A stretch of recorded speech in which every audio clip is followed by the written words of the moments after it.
서 15장 14절에서 21절 말씀 봉독할 때에 주께서 성경에 명하신 바를 따라 주의 말씀 잘 받는 표로 크게 아멘합니다. 봉독합니다. 내 형제들아, 너희가 스스로 선함이 가득하고 모든 지식이 차서 능히 서로 권하는 자임을 나도 확신하노라.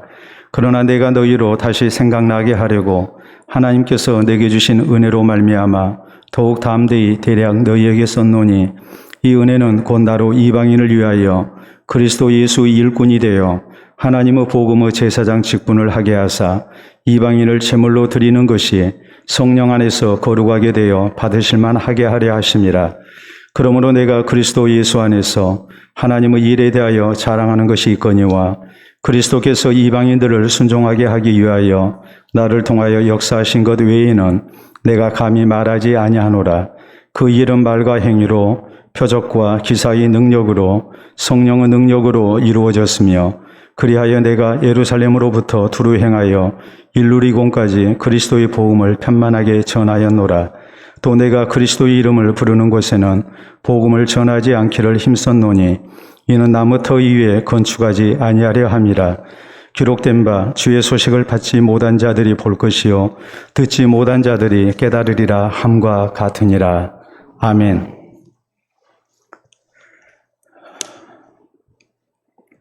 세브란스 병원은 우리나라 최초의 근대식 병원입니다. 그 시작은 1885년 의료 선교사인 알렌에 의해 세워진 제중원입니다. 그리고 1904년 9월 23일 새로 현대식 병원을 건축하고 건축 비용을 기부한 후원자 세브란스의 이름을 따서 세브란스 병원으로 새로 개원을 했습니다. 이어서 10일 후인 10월 4일 의료 선교사인 에비슨 박사에 의해서 세브란스 병원에서 첫 수술이 집도됩니다.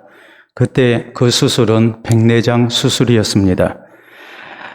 왜 백내장 환자를 첫 번 수술 대상자로 선택을 했는지 거기에는 중요한 영적인 의미가 있습니다. 그것은 어둠 가운데 있는 조선 사람을 빛으로 인도한다는 사명감에서, 그래서 백내장 수술을 가장 먼저 했던 것입니다. 단순히 백내장 환자의 시력을 회복하기 위한 수술이 아니었습니다. 이 땅에 파송된 의료 선교사로서 이제 육신의 눈만 뜨게 하는 것이 아니라 영혼의 눈도 뜨게 하고자 하는 사명감을 가지고 이렇게 가장 먼저 백내장 환자를 수술하게 된 것입니다. 의료 봉사를 통해서 이 땅에 예수 그리스도의 생명의 복음을 힘써 전했던 선교사들의 헌신을 우리 모두 다시 한번 깨닫게 하는 일화입니다. 오늘 본문 성경은 위대한 전도자 사도 바울을 통하여 하나님으로부터 먼저 구원받은 우리 성도가 전도를 소중히 여기고 또 이 귀한 사명을 잘 감당해야 함을 강조합니다. 16절에 보면 사도 바울은 이런 고백을 합니다. 이 은혜는 곧 나로 이방인을 위하여 그리스도 예수의 일꾼이 되어 하나님의 복음의 제사장 직분을 하게 하사 이방인을 제물로 드리는 것이 성령 안에서 거룩하게 되어 받으실 만하게 하려 하심이라라고 말씀합니다. 자신에 대해서 나는 하나님의 복음의 제사장이라고 말을 합니다. 제사장은 우리가 잘 아는 대로 구약시대 하나님 앞에 제사를 드릴 때에 모든 것을 주관하는 책임자였습니다. 그렇기 때문에 제사장이 하나님 앞에 제사를 드릴 때 꼭 있어야 할 것은 바로 제물입니다.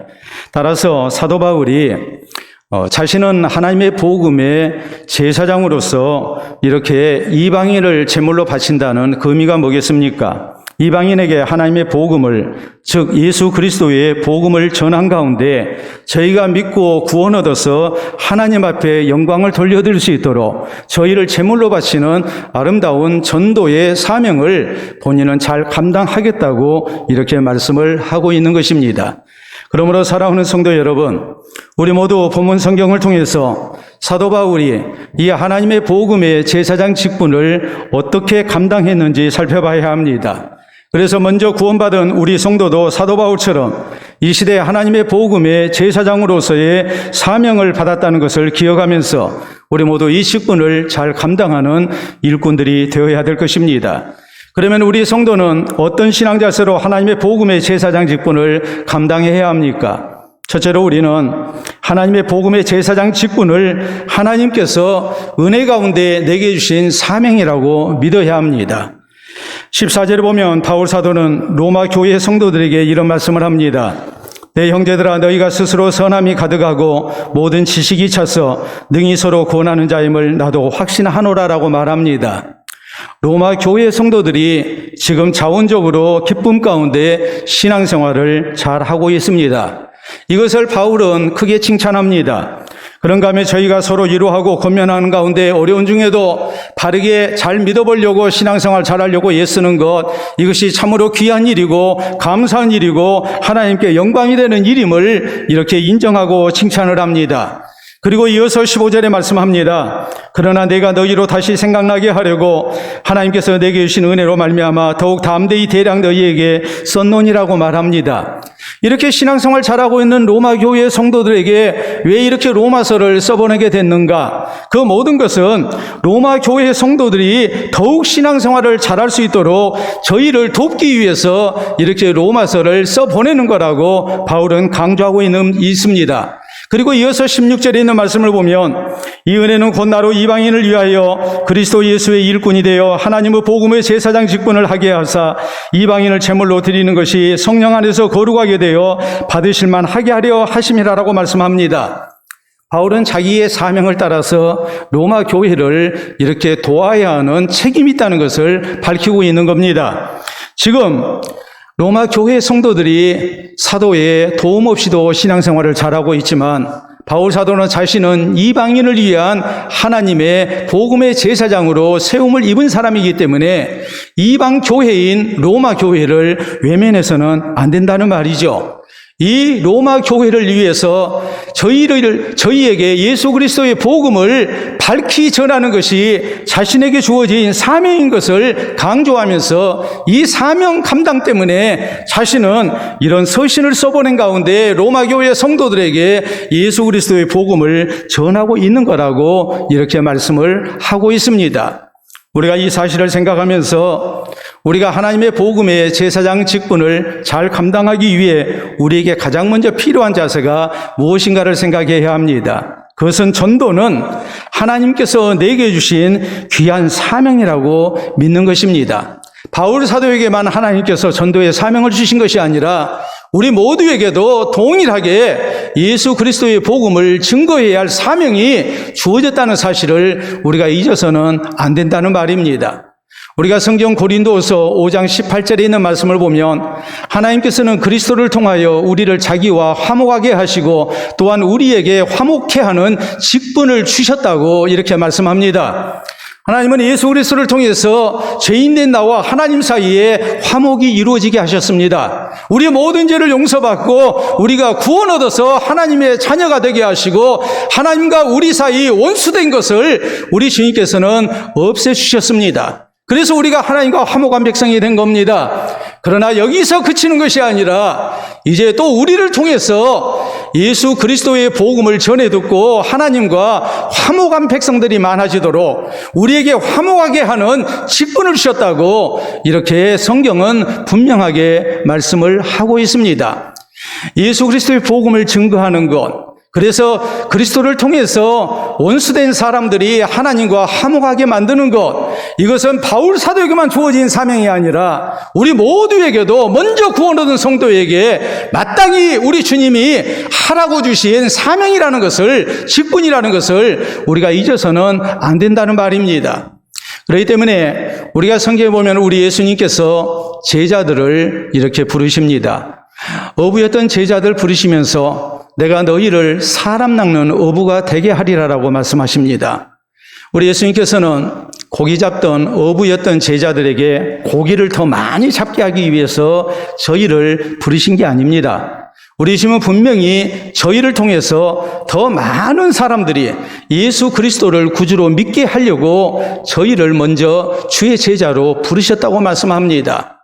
우리가 예수 그리스도를 본받고 그리스도를 닮아가는 가운데 이제 많은 사람들에게 덕을 세우고 본이 돼서 저희에게 감동이 되고 그래서 나를 통해서 내 주변에 있는 사람들이 구원 얻도록 하는 것, 이것을 위해서 주님이 우리를 먼저 부르셨다고 말씀하고 있는 것입니다. 그렇기 때문에 사도행전 1장 8절에 보면 우리 예수님 모든 공생애를 마치시고 승천하실 때에 제자들에게 주신 명령은 이것이었습니다. 오직 성령이 너희에게 임하시면 너희가 권능을 받고 예루살렘과 온 유대와 사마리아와 땅끝까지 이르러 내 증인이 되리라. 이것이 먼저 부름 얻은 제자들에게 우리에게 주신 주님의 사명이고 직분입니다. 그렇기 때문에 초대 예루살렘 교회가 예수 그리스도를 구주로 믿고 저희가 열심으로 모이고 신앙생활 잘하고 있었지만 저희에게 한 가지 문제점이 있었습니다. 그것은 뭐였습니까? 열심으로 모였지만은 흩어져서 전도를 하지 않는 겁니다. 분명히 예수님은 예루살렘과 온 유대와 사마리아와 땅끝까지 이르러 내 증인이 되라고 했는데 예수 그리스도의 복음이 예루살렘을 벗어나지 않습니다. 그러므로 주님께서는 특단의 조치를 취하시죠. 그게 뭡니까? 예루살렘 교회에 무서운 박해가 일어나게 했습니다. 그래서 성경은 말씀합니다. 사도들 외에 성도들이 다 흩어졌다. 피난길에 올랐고 이 피난길에 오른 성도들이 예루살렘을 벗어나서 유대 땅에 예수 그리스도의 복음을 증거합니다. 사마리아의 복음을 증거합니다. 그리고 땅끝까지 나아가는 하나님의 일꾼들이 나오기 시작합니다. 그래서 예수 그리스도의 복음이 확산되는 이런 아름다운 구원의 역사가 일어났다고 성경은 우리에게 말씀합니다. 우리나라 선교 역사를 볼 때에 이런 선교사들의 아름다운 헌신 속에 이 땅에 예수 그리스도의 복음의 빛이 비쳤다는 것을, 그리고 우리가 믿게 됐다는 사실을 잊어서는 안 됩니다. 우리나라에 맨 처음 들어온 선교사는 1885년 미국에서 파송받은 아펜셀러와 그리고 언더우드 선교사입니다. 이 두 분은 1885년 4월 부활주일에 인천 제물포항에 내렸습니다. 그래서 우리나라에 들어와서 이제 복음 사역을 시작합니다. 이 두 분 가운데 언더우드 선교사는 원래가 인도 선교사를 소망했던 분입니다. 그러나 조선이라는 동아시아의 생소한 나라에 파송할 선교사를 모집을 했는데 한 명도 지원하지 않았을 때에 이 소식을 듣고 안타까운 마음에 조선 선교사를 자원합니다. 그래서 언더우드 선교사가 이 땅에 오게 된 것입니다. 언더우드 선교사에게는 약혼녀가 있었습니다. 두 사람은 결혼을 약속한 사이입니다. 약혼녀가 인도 대신에 조선으로 가겠다고 하니까 언더우드에게 묻습니다. 조선에서는 무엇을 먹고 살고 있습니까? 언더우드가 대답합니다. 나 모르겠습니다. 거기에 병원은 있습니까? 그것도 모르겠습니다. 약혼녀가 답답한 가운데 언더우드에게 묻습니다. 그럼 당신은 조선에 대해 아는 게 무엇입니까? 했을 때 언더우드는 이런 대답을 합니다. 내가 아는 것은 오로지 조선에는 예수 그리스도를 모르는 천만의 민중이 살고 있다는 것뿐입니다. 약혼녀가 생각할 때 답답한 얘기죠. 사명감에 불탄 것은 좋지만 아무것도 모르고 아무것도 보장이 안 되는 조선 땅에 가서 선교사로 헌신한다는 것, 그 아내가 돼서 같은 삶을 나눈다는 것이 도저히 마음에 내키지 않았습니다. 그래서 결국에 함께 갈 수 없다고 하고 파혼을 선언하고 맙니다. 그래서 언더우드 선교사는 25세에 혼자서 조선 땅에 선교사로 파송을 받았습니다. 그리고 선교 사역을 잘 감당하는 가운데 오늘 이 땅에 복음의 아름다운 역사가 생겨나도록 했습니다. 사랑하는 성도 여러분, 사도 바울은 고린도전서 9장 16절로 17절에 이렇게 말씀합니다. 내가 복음을 전할지라도 자랑할 것이 없으면 내가 부득불할 일임이라. 만일 복음을 전하지 아니하면 내게 화가 있을 것이로다. 나는 사명을 받아노라라고 말씀합니다. 내가 예수 그리스도의 복음을 증거하는 일, 이것은 부득불해야 할 일이다. 내가 복음을 전했다고 해서 상 받을 일 한 거 아니다. 만약 내가 복음을 전하지 아니한다면 나는 하나님 앞에 저주를 받을 것이다. 그 이유가 뭐냐 했을 때에 이것은 내가 받은 사명이기 때문이라고 이렇게 강조합니다.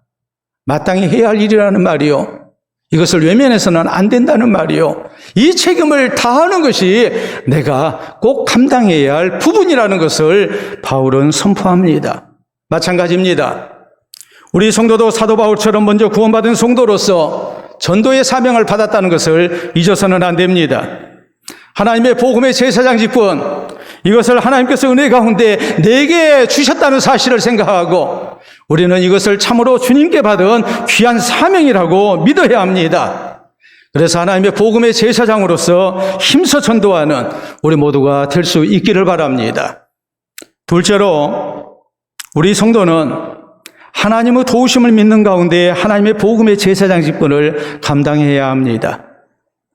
17절에 바울은 말씀합니다. 그러므로 내가 그리스도 예수 안에서 하나님의 일에 대하여 자랑하는 것이 있거니와, 이어진 18절 19절에 보면 그리스도께서 이방인들을 순종하게 하기 위하여 나를 통하여 역사하신 것 외에는 내가 감히 말하지 아니하노라. 그 일은 말과 행위로 표적과 기사의 능력으로 성령의 능력으로 이루어졌으며 그리하여 내가 예루살렘으로부터 두루 행하여 일루리곤까지 그리스도의 복음을 편만하게 전하였노라라고 말합니다. 이방인의 사도로 부르심을 받았기 때문에 바울은 예루살렘을 떠나서 이방 땅에 예수 그리스도의 복음을 증거했습니다.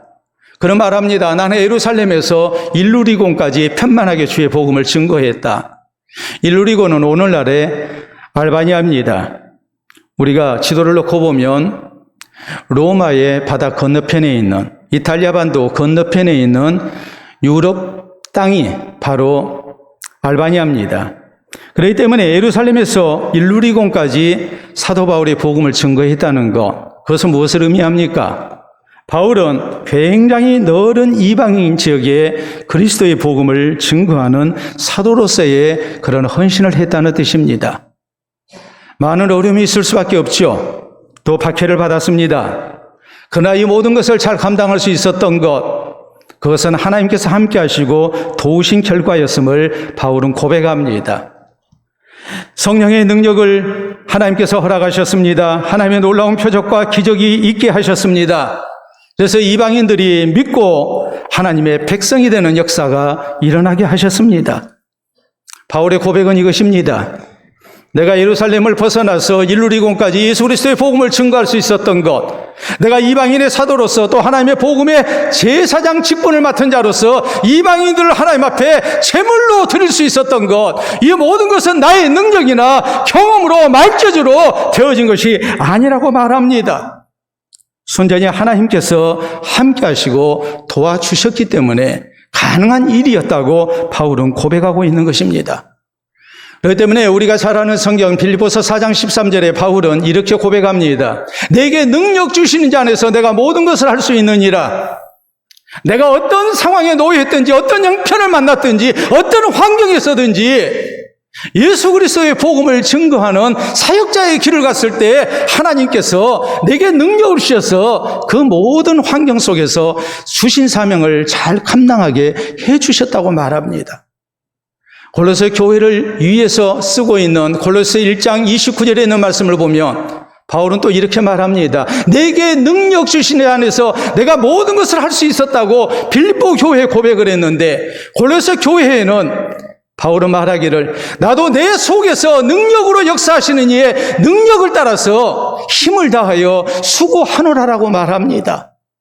하나님께서 나를 이방인의 사도로 세우셨습니다. 하나님의 복음의 제사장으로 세우셨습니다. 그리고 이방인에게 주의 복음을 증거하고 이방인을 하나님 앞에 제물로 바치는 하나님의 복음의 제사장 직분을 감당할 수 있도록 우리 하나님께서 바울과 같이 하셨고 바울을 도우셨습니다. 이 하나님의 도우시는 능력을 힘입어서 사도 바울은 힘을 다하여 수고했다고 헌신했다고 이렇게 고백을 하고 있는 것입니다. 오늘 우리도 이 사실을 기억해야 합니다. 하나님의 도우심을 믿는 가운데 하나님의 복음의 제사장 직분을 우리가 감당하는 주님의 일꾼들이 되어야 됩니다. 우리 예수님께서 제자들 전도여행 보내실 때에 저에게 분명히 약속하신 것이 그것입니다. 주님이 함께 하시겠다는 것을 약속하셨고 또 그로 말미암아서 제자들은 모든 것에 부족함이 없도록 성령의 놀라우신 역사를 체험하는 가운데 많은 생명에게 예수 그리스도의 복음을 증거했고 구원의 길로 인도했습니다. 우리 주님 승천하시면서 마태복음 28장에 보면 제자들에게 모든 나라 모든 민족에게 예수 그리스도의 복음을 증거할 것을 명령하십니다. 그때 주신 약속은 이것입니다. 볼지어다 내가 세상 끝날까지 항상 너희와 함께 있으리라. 예수 그리스도의 복음을 들고 나가는 주의 제자들에게 우리 주님이 파송만 하지 아니하시고 저희와 같이 하신 가운데 이 귀한 사명을 감당할 수 있도록 도와주시겠다고 약속하십니다. 그렇기 때문에 우리가 사도행전 11장 21절에 보면 성도들이 나가서 복음을 전하고 그로 인해서 안디옥 교회가 이방인 땅에 세워졌을 때에 성경은 이렇게 기록합니다. 주의 손이 그들과 함께 하심에 수많은 사람들이 믿고 죽게 돌아오더라. 주님의 손이 함께 했습니다. 그래서 많은 이들이 성도들이 주의 복음을 증거할 때에 성령의 감동하시는 은혜가 있었고 저희가 예수님을 구주로 믿는 가운데 주님께 돌아오는 역사가 있었다고 말씀합니다. 지금은 고인이 되셨습니다만 한신대 학장을 지냈던 김정준 목사님이 계십니다.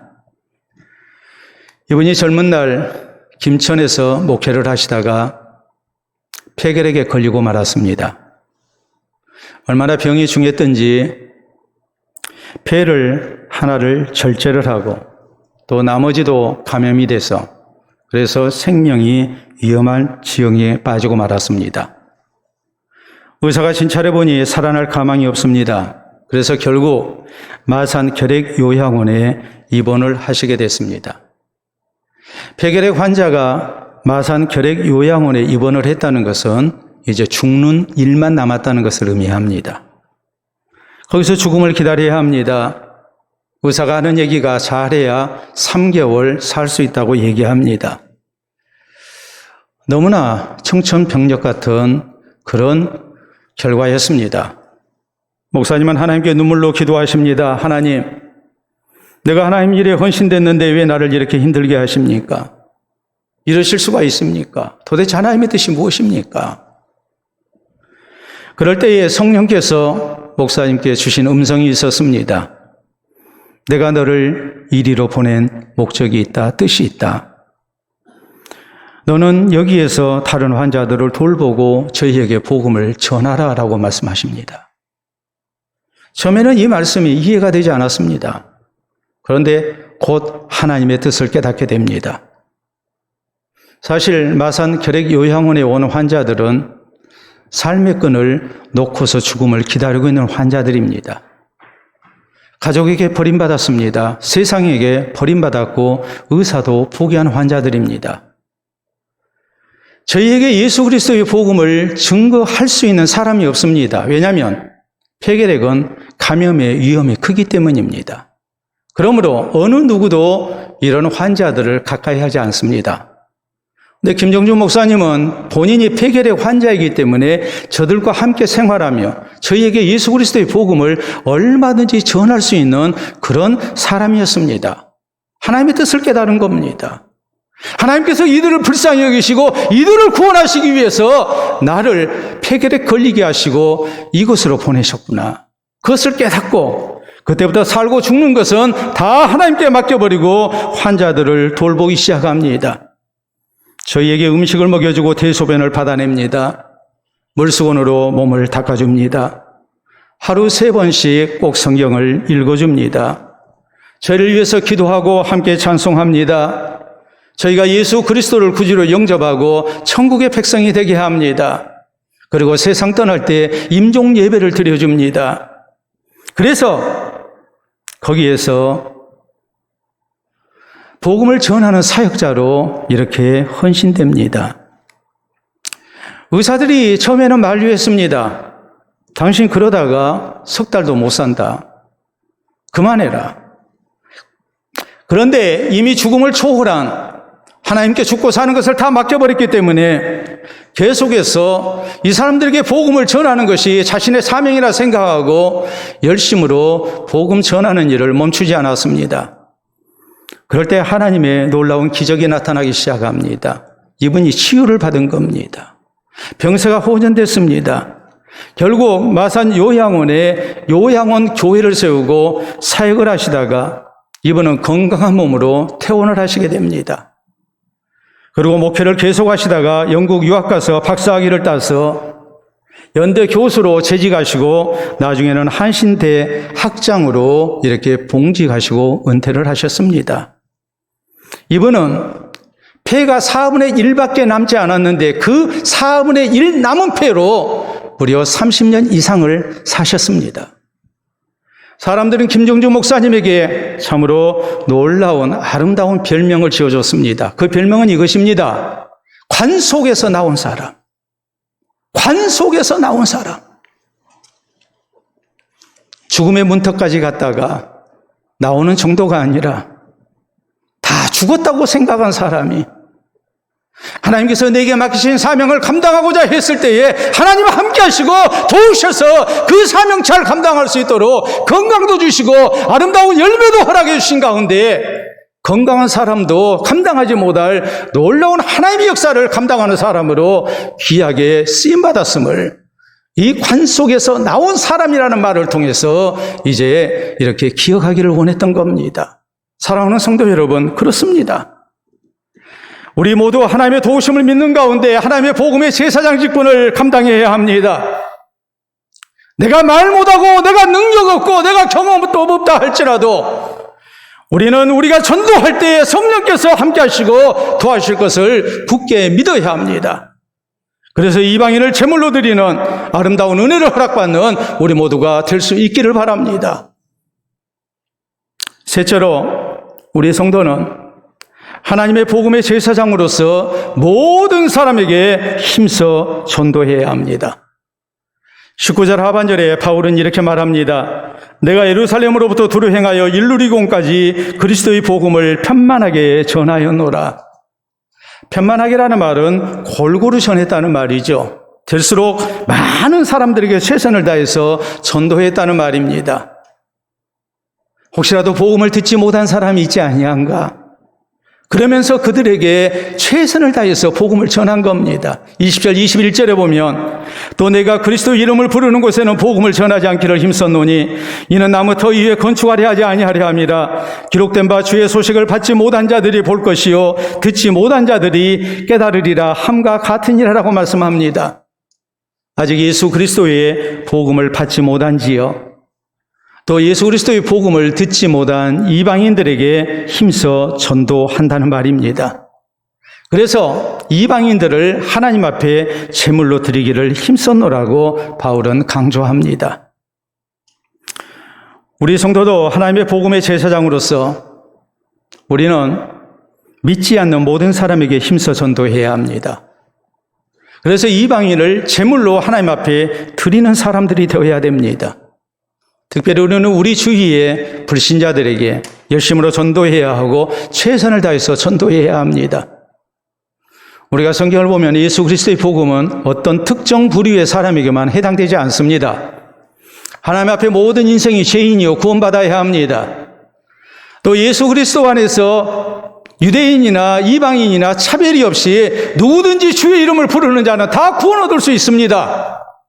그렇기 때문에 우리는 될수록 편만하게 모든 사람에게 예수 그리스도의 복음을 증거해서 저희로 구원 얻게 해야 합니다. 안드레가 그랬습니다.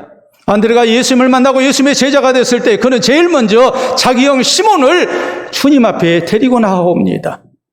빌립도 그랬습니다.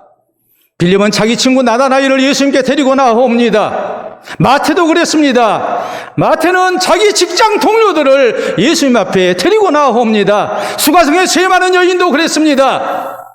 여인은 자기를 손가락질했던 동네 사람들을 예수님께 데리고 나와서 함께 구원 얻도록 합니다. 내 주변에 있는 모든 사람들, 저희에게 예수 그리스도의 복음을 힘써 증거한 가운데 저희가 우리 주님 앞에 나와 구원 얻도록 하는 것, 이것이 먼저 구원 얻은 성도의 마땅한 모습인 것을 성경은 우리에게 강조하고 있는 것입니다. 1800년대의 대전도자로 하나님 앞에 귀하게 쓰임받은 미국에 무디가 있습니다. 무디는 대전도 집회를 통해서 평생에 100만 명 이상의 결신자를 얻은 참으로 위대한 하나님의 사람으로 유명합니다. 이 무디가 이런 얘기를 했습니다. 하나님은 나에게 전 세계를 계획하라고 하지 아니하셨다. 세상은 도저히 구할 수 없는 난파선과 같다. 그렇지만 하나님께서 주신 구명대로서 가능한 한 많은 사람을 그 배에서 구해내야 한다. 모두가 무디 같은 위대한 전도자 된 것 아닙니다. 무디는 말합니다. 예수 그리스도의 복음을 전해서 구원 얻게 하는 것, 이것은 사도 바울이나 무디 같은 특별한 능력을 가진 사람에게만 해당되는 것이 아니라 먼저 구원 얻은 우리 모두에게 해당된 일이라고 말씀합니다. 세상은 절대로 구원받을 수 없는 난파선과 같다. 배같이 몰합니다. 많은 생명이 죽습니다. 우리가 그 난파선을 구할 수 있는 능력은 없습니다. 우리가 무슨 슈퍼맨 아닙니다. 그러나 우리가 할 수 있는 일이 있습니다. 그것이 무엇입니까? 구명대를 던져서 한 사람이라도 건져내는 것, 그것이 오늘 우리가 해야 할 일이고 내가 해야 할 일입니다. 무디는 그것을 강조했습니다. 우리가 모두 위대한 전도자가 될 수는 없지만 나를 통해서 내 가까이 있는 사람들, 가족이든지 친구든지 직장 동료든지 동네 사람이든지 이웃이든지 한 생명이라도 구원하게 하는 것, 그것이 오늘 우리가 해야 할 전도 사역이라는 것을 강조하고 있는 것입니다. 사랑하는 성도 여러분, 우리 모두가 해외 선교사로 파송받을 수 없습니다. 우리는 하나님께서 나를 있게 하신 곳에서 예수 그리스도의 제자로 살며 하나님의 나라를 세워나가야 합니다. 그렇기 때문에 우리는 어떻게 해야 합니까? 내 주위에 믿지 않는 사람들에게 전도해야 합니다. 우리가 해외로 선교사로 파송받지는 않지만 이 땅에서 국내에 있는 선교사로서 내 사랑하는 가족들에게, 내 이웃에게, 내 친구에게, 내 동료에게 우리는 복음을 증거하는 사람들이 되어야 됩니다. 그래서 우리 모두 하나님의 복음의 제사장으로서 이방인을 하나님께 제물로 드리는 전도의 열매가 우리 모두에게 꼭 있기를 바랍니다. 실제 있었던 실화입니다. 1967년 7월 17일 미국 플로리다주에 찌는 듯한 무더위가 찾아왔습니다. 얼마나 덥든지 너도 나도 에어컨을 사용하다가 전력 사용량이 급증하게 됐고 결국에는 과부하가 걸리고 말았습니다. 변압기가 터집니다. 그래서 플로리다주의 잭슨빌시에 정전 사태가 일어나고 말았습니다. 전기공사 직원인 랜더리라는 사람이 전신지에 올라가서 수리 작업을 합니다. 그러다 그만 실수로 4160볼트의 고압 전기에 감전이 되고 말았습니다. 착용하겠던 안전벨트에 간신히 매달린 채 그는 뒤집어진 모습으로 기절하고 말았습니다. 생명이 위험합니다. 구급차를 불렀지만 구급차가 도착하려면 많이 기다려야 합니다. 안전벨트에 매달려서 전신주에서 뒤집어져 있는 이 사람, 모두가 생각할 때에 살아날 가망이 없다고 생각할 수밖에 없는 그런 위태로운 상황이었습니다. 그때 옆 전신주에서 일을 하던 동료 톰슨이라는 사람이 랜더에게 다가가서 응급처치를 하기 시작합니다. 이 모습을 마침 그 옆을 지나가던 로코 모라비토라는 기자가 사진 촬영을 했습니다. 너무나도 안타까운 형편이고 또 그를 살리기 위해서 애쓰는 모습을 보면서 이 기자뿐만이 아니라 많은 사람들 모두가 다 마음속으로 간절히 기도합니다. 하나님 제발 살아나게 해 주십시오. 그럴 때 하나님의 기적이 일어납니다. 랜더리 숨이 돌아온 겁니다. 그래서 살았습니다. 모라비토 사진기자가 찍었던 이 사진은 다음 해인 1968년 사진기자들의 노벨상이라는 퓰리처상을 수상하게 됐습니다. 그 사진은 바로 이런 모습입니다. 한번 보도록 합니다. 여러분 자세히 보시기 바랍니다. 왼편에 있는 사람 안전벨트에 매여서 지금 감전사 직전까지 가 있는 기절한 상태입니다. 그 옆에 있는 동료가 전신주 옮겨와서 그에게 인공호흡을 합니다. 남자들이 입에서 입으로 키스하고 있다고 우리가 생각해서는 안 되는 그런 참으로 숭고한 사진이죠. 이 사진의 제목이 뭐냐면 생명의 키스입니다. 생명의 키스. 입에서 입으로 인공호흡을 하는 것을 통해서 이 죽어가는 사람을 살려낸 겁니다. 사랑하는 성도 여러분, 지금은 코로나19 감염병으로 인해서 전도라는 것이 참으로 힘든 때입니다. 교회를 담임하는 목사로서, 또 여러분을 목회하는 목회자로서, 매주일 설교하는 설교자로서 우리 성도들에게, 삶에 지친 여러분에게 하나님의 위로의 말씀을 전하고 소망을 갖게 하는 말씀을 전해야 하지만, 전도에 대한 주제를 가지고 말씀을 증거하는 이 설교자의 마음도 결코 마음이 편치만은 않습니다. 코로나19 감염병이 창궐할 때에 일부 교회의 이기적인 태도, 공동체의 안전을 도외시한 그런 잘못된 태도 때문에 교인들이 비난을 받고 교회가 배척을 당하는, 그리고 세상에 조롱거리가 되어 있는 이런 형편을 생각하면 우리는 우리 자신도 자유롭게 신앙생활을 할 수 있는 형편이 아님을 너무나도 잘 압니다. 교회 나와서 예배드리는 것조차 부담스럽습니다. 공동체 안전을 위해서, 하나님의 영광과 덕을 세우기 위해서 우리가 모이는 것도 자제를 해야 하는 그런 형편 속에 지금 우리는 신앙생활을 하고 있습니다.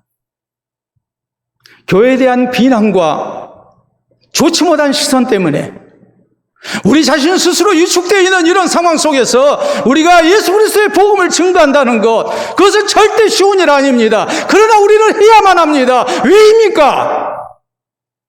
우리가 전하지 않고는 절대 생명구원의 역사가 일어나지 않기 때문입니다. 누군가 전하는 자가 있어야 합니다. 누군가 전해야 내 가족이 구원 얻습니다. 내 친구가 구원 얻습니다. 내 직장 동료가 구원 얻습니다. 이 지역사회가 복음화됩니다. 이방 땅에 예수 그리스도의 복음이 증거되고 참으로 귀한 영혼들이 구원 얻을 수 있습니다. 오늘 하나님께서 우리를 이 일을 위해서 부르셨음을 우리는 잊지 말아야 합니다. 바울 사도만이 아니라 우리 모두가 하나님의 복음의 제사장으로 이방인을 제물로 드리는 사명자로 우리가 부르심을 받았음을 우리는 기억해야 합니다. 그리고 이 직분 잘 감당해야 합니다. 왜냐하면 하나님께서 우리와 함께 하시고 분명히 도와주실 것이기 때문입니다. 나를 통해서 내 가족이, 내 이웃이, 내 친구가, 또 이 지역사회에 구원 얻는 백성들이 분명히 많아지게 하실 것입니다. 우리가 귀한 영혼들 마음에 품고 기도하며 또 저희에게 아름다운 모습으로 다가가며 섬기는 가운데에 저희에게 생명의 복음을, 예수 그리스도의 하나님의 복음을 증거하는 제사장들이 되어야 됩니다. 그래서 이방인을 하나님 앞에 제물로 드리는 그 영광스러운 구원의 날이, 아름다운 신령한 기쁨이 우리 가운데 충만하기를 우리 주님의 이름으로 축원합니다. 우리 함께 기도합니다. 우리가 구원 얻어 이 자리에 있는 것, 그 누군가가 내게 복음을 전해줬기 때문입니다. 세상에 저절로 믿은 사람 하나도 없습니다. 하나님은 나를 먼저 택하시고 내 가족 구원하기를 원하십니다. 내 자손들에게 예수 그리스도의 복음이 증거되며 믿음의 대가 끊기지 않기를 원하십니다. 내 사랑하는 친구들, 직장 동료들, 이 지역에 있는 많은 영혼들, 또 이방 땅에 있는 많은 영혼들을 주님은 동일하게 사랑하십니다. 그들 때문에 나를 먼저 부르셨습니다. 어려운 때지만 우리가 다시 한번 귀한 영혼들 마음에 품고 기도하며 또 때를 얻든지 못 얻든지 더욱 전도에 힘쓸 것을 우리 다짐합시다. 하나님의 아름다운 열매를 바라며 우리 함께 기도합니다.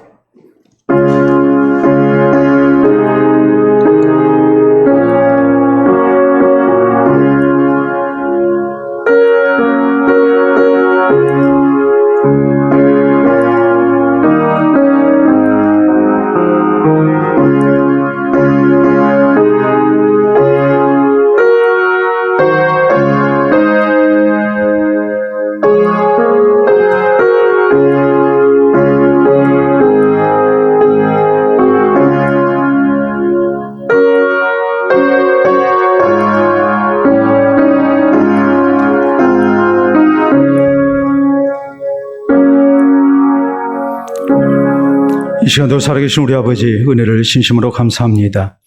우리를 극진히 사랑하여 주셔서 예수 그리스도의 복음을 듣게 하시고 예수 그리스도의 아름다운 구원 속에 동참할 수 있도록 은혜 주신 것을 참으로 감사합니다.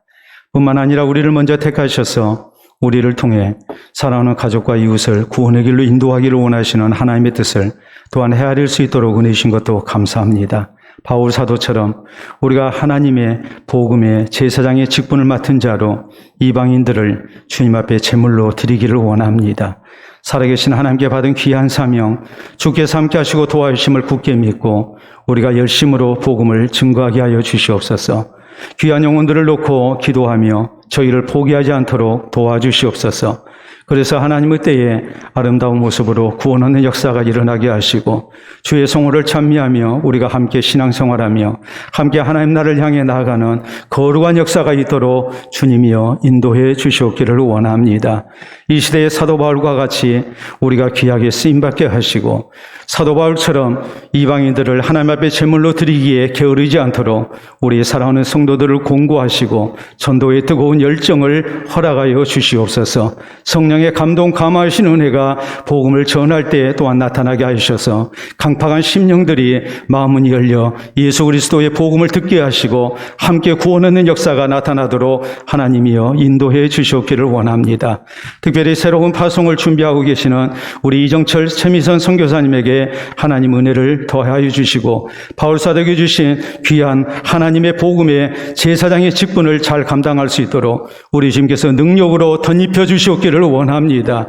주의 복음을 힘써 전하는 가운데 이방 땅의 귀한 영혼들을 하나님 앞에 제물로 바치며 주께 영광을 돌려드리는 귀한 선교 사역이 있게 하시고 남은 모든 생애가 될 수 있도록 하나님 간섭하여 주시옵소서. 지금 선교 교육을 받고 있는 모든 일 가운데 하나님 같이 하시고 여호와 일의 아름다운 은총을 더하여 주셔서 앞으로의 모든 사역이 참으로 하나님을 향한 감사가 되게 하시고 하나님의 기쁘신 뜻을 헤아리며 더욱 즐거이 헌신되는 모습만 되게 하시고 주 앞에 설 때에 아름다운 상급을 누리는 복된 모습 될 수 있도록 인도하시고 선교 사역에 동참하는 온 교회가 함께 기뻐하며 주님께 영광되는 아름다운 역사 되게 하여 주시옵소서. 모든 것 주님 앞에 맡겨드리오며 우리 구주 되시는 예수님 이름으로 기도하옵나이다. 아멘.